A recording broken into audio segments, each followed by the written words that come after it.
গরমের তীব্রতায় এক পথিক মরুভূমি পেরিয়ে চলছে। তৃষ্ণায় তার গলা শুকিয়ে গেছে। হাঁপাতে হাঁপাতে প্রতিটি পদক্ষেপ যেন ভারী হয়ে উঠছে। কিছুক্ষণ পর সামনে সে একটি ছোট্ট কূপ দেখতে পেল।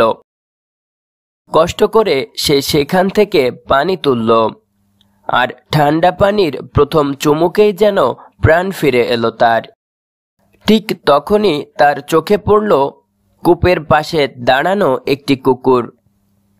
কুকুরটি জিভ বের করে হাঁপাচ্ছে। লোকটির বুঝতে বাকি রইল না কুকুরটিও তার মতো পিপাসায় কাতর। সে এক মুহূর্ত দ্বিধা করল না, নিজের কাপড় খুলে কূপ থেকে পানি তুলল আর কুকুরটির সামনে ধরল। তৃষ্ণার্ত প্রাণীটি পানি খেল আর শান্ত হয়ে গেল।